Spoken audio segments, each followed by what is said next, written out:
बिस्मिल्लाहिर्रहमानिर्रहीम। अस्सलाम वालेकुम। यूट्यूब चैनल पर तारिक मतीन आपको खुश आमदीद कहता है। सबसे पहले आपसे दरख्वास्त कि अगर आप चाहें तो चैनल को सब्सक्राइब करें ताकि वो चीज़ें जो मैं चाहता हूँ आप तक पहुँचें वो आप तक पहुँच सकें। मैं बुनियादी तौर पर कराचीआइट हूँ और मैंने ज़िंदगी के कुछ 12-13 साल गुज़श्ता ये लाहौर में गुजारे हैं। ये ख़बर जो मैं आपको देने जा रहा हूँ ये शरीफ ख़ानदान के हवाले से है, मरियम नवाज़ शरीफ साहिबा के हवाले से, मियाँ नवाज़ शरीफ, मियाँ शहबाज शरीफ, इन लोगों के हवाले से, और जो इनका तरीक़ा वारदात है उसके बारे में है। मैंने गुज़श्ता 12-13 सालों में लाहौर में रहते हुए, लाहौर का बासी बनकर इस खबर की हकीकत को अपनी आंखों से देखा भी है। नैब ने मरियम नवाज़ शरीफ साहिबा को 1140 कनाल अराजी की रसीदें मांगते हुए तलब कर लिया है। मामला यह है कि शरीफ ख़ानदान की ज़मीन, और ये जहाँ इनका पूरा महल है, इनकी पूरी एस्टेट है, उस जगह इस ज़मीन का ये मामला है। और ये आप ये समझ लीजिए कि 35-3600 कनाल अराजी का मामला है। और इस अराजी के इस मामले में इनसे ये रसीदें तलब की गई हैं।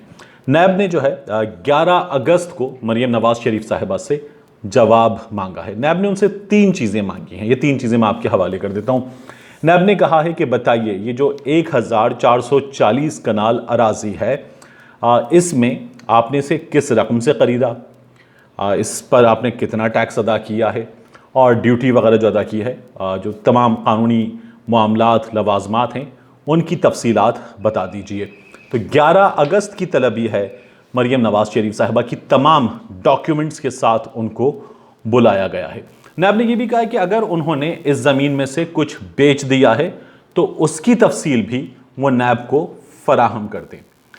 नैब ये भी कह रहा है कि ये ज़मीन उनके पास इस वक्त किस हालत में, किस हैसियत में मौजूद है, आया वो इस पर इसका कमर्शियल यूज़ कर रही हैं, उस पर कुछ दुकानें हैं, कुछ इसको गोडाउन बनाकर किराए पर दिया गया है, कारोबारी मकासद के लिए इस्तेमाल किया जा रहा है, या काश्तकारी की जा रही है, इस ज़मीन को किन मकासद के लिए इस्तेमाल किया जा रहा है, ये तफसीलात भी फराहम की जाएँ। इल्ज़ाम यह है कि रायविंड में इंतहाई सस्ते दामों ये ज़मीन इन्होंने गैर कानूनी तौर पर ख़रीदी है, और ये जो है शरीफ ख़ानदान की जानिब से, पूरे शरीफ ख़ानदान की जानिब से, जिसमें दोनों भाइयों की और ख़ानदान के दीगर लोगों की अराज़ी का ये मामला है। 2013 में जब मियाँ नवाज़ शरीफ दूसरी बार वज़ीर आज़म बने तब का ये मामला है। तो 3568 कनाल अराज़ी ख़रीदी गई। अब अराज़ी ख़रीदी जाती है, जिन लोगों के पास पैसे हों वो ज़मीन ख़रीदते हैं, प्रॉपर्टी ख़रीदते हैं, इसमें कानूनन कुछ भी गलत नहीं है, मगर ये गैर कानूनी अंदाज में अपनी कानूनी अपनी जो हैसियत है, सियासी हैसियत, जो ओहदे की हैसियत है, उसको इस्तेमाल करते हुए गैर कानूनी अंदाज में ये ज़मीन ख़रीदी गई। और 3568 कनाल की इस अराज़ी में से तकरीबन 2000 कनाल अराज़ी, 2000 कनाल से कुछ कम है, ये अराज़ी जो है इनकी वालिदा के नाम हुई, जबकि मियाँ नवाज़ शरीफ साहब, बड़े भाई मियाँ शहबाज शरीफ साहब, इनके हिस्से में 12-12 एकड़ ज़मीन आई है।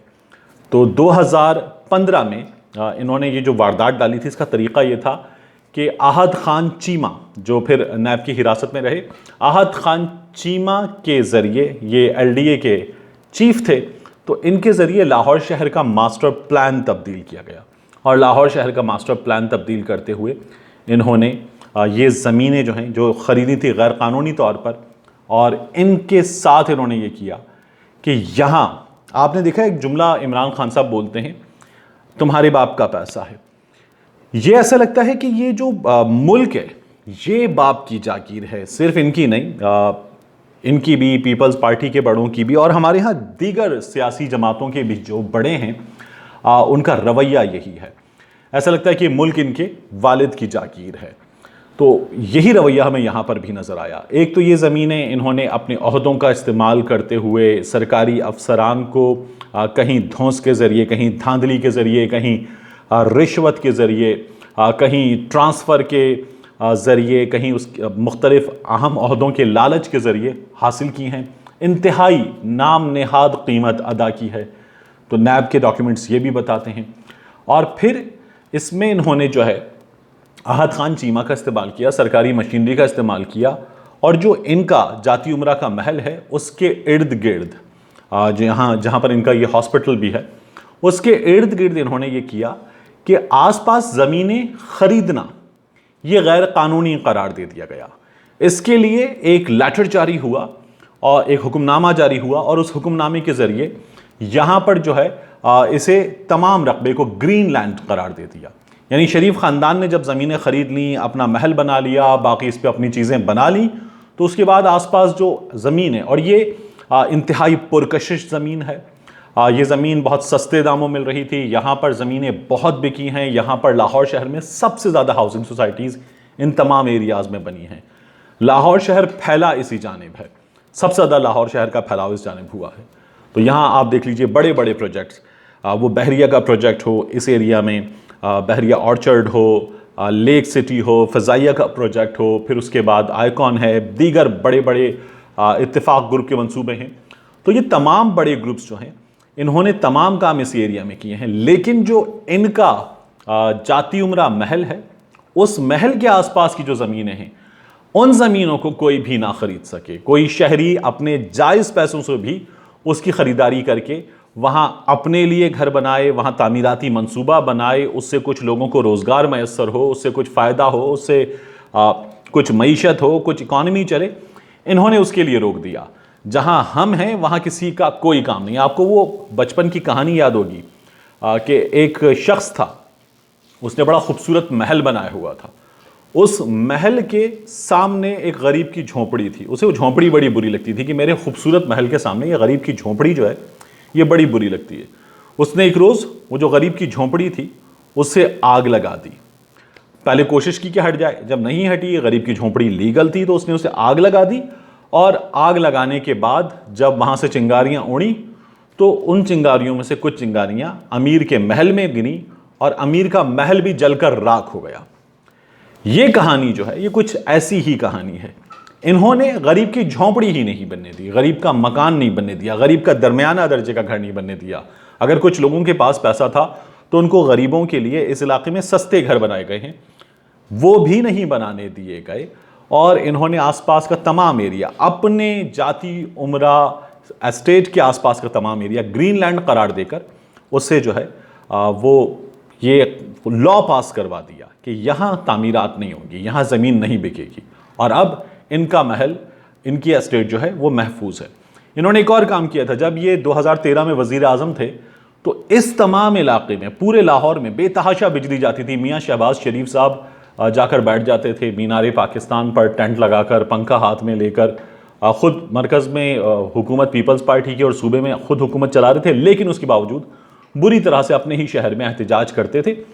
तो ये जो है इन्होंने क्या किया कि इस जगह पूरे इलाके में कोई बिजली नहीं जाती थी, क्योंकि यहाँ वज़ीर आज़म हाउस था और यहाँ वज़ीर आज़म का ज़ाती रिहाइशगाह थी, जिसे वज़ीर आज़म हाउस का दर्जा दिया गया था। उसका सारा खर्चा सरकारी ख़जाने से होता था। तो इस इलाके की बिजली नहीं जा सकती सिक्योरिटी के नाम पर भी। तो ये काम भी इन्होंने किया था। तो यही काम इन्होंने आम आदमी के साथ किया, उसे कारोबार से रोक दिया, तामीरात से रोक दिया, सब कुछ इनका, इनके आसपास कोई फटके भी नहीं। ये वाला रवैया जो है वो हमें नज़र आया था। लेकिन अब इस रवैये का हिसाब होगा और मरीम नवाज़ साहिबा जो हैं वो आप देखेंगे, आपको ये नज़र आएगा अगले 2 से 4 रोज़ में कि मरीम नवाज़ साहिबा जो हैं वो एक बार फिर उनकी खामोशी टूटेगी और वो गोया होंगी और इस पर जवाब देंगी। बहरहाल उन्हें 11 अगस्त को तलब कर लिया गया है, उनसे तमाम चीज़ें मांग ली गई हैं, हिसाब मांग लिया गया है। और मरीम नवाज़ साहिबा को ये कैसे ख़रीदा गया, पैसे कहाँ से आए, कितना टैक्स दिया, कितनी ड्यूटी अदा की और इस वक्त इसका इस्तेमाल क्या है, ये तमाम तर तफसीलात जो है वो नायब हुक्काम को फराहम करनी होगी। सिर्फ इनका ही नहीं, इस वक्त एक आसिफ अली जरदारी साहब जो हैं उन पर भी फ़र्द जुर्म आयद हो रही है। मियाँ नवाज़ शरीफ साहब जो हैं वो बाहर हैं और उनके बारे में आपने देखा है कि बताया जा रहा है कि अभी वो बाहर पुरसुकून हैं। ये तफसीलात आ रही हैं, ये शेख रशीद साहब ने भी इंकिशाफ कर दिया था। और शहबाज शरीफ साहब जो हैं वो अब कुछ चीज़ों का सामना करने के लिए तैयार हो जाएं, तो उनके बारे में भी मज़ीद जो है वो नायब हुक्काम तैयारी कर चुके हैं और उनसे जवाब मांग रहे हैं। तो वो कितना अरसा मामले को टेक्निकलिटीज़ के साथ टाल सकते हैं, ये अभी देखने की चीज़ है। लेकिन law is going to take its due course और इनसे इसका हिसाब लिया जाएगा और ये बहुत जल्द होगा। तो ये ज़मीनें जो इन्होंने अपने वजारत उज़्मा के दौर में अपने अहदे का इस्तेमाल करते हुए, सरकारी मशीनरी का इस्तेमाल करते हुए तकरीबन हथियाई हैं, इन ज़मीनों का हिसाब होने वाला है और इन्हें ये हिसाब बहुत जल्द देना होगा। इनके कुछ 2 केसेस और खुलने वाले हैं। इस हवाले से भी मैं आपको जल्द तफसीलात फराहम करूँगा। मिलते हैं आपसे अगले वीडियो में।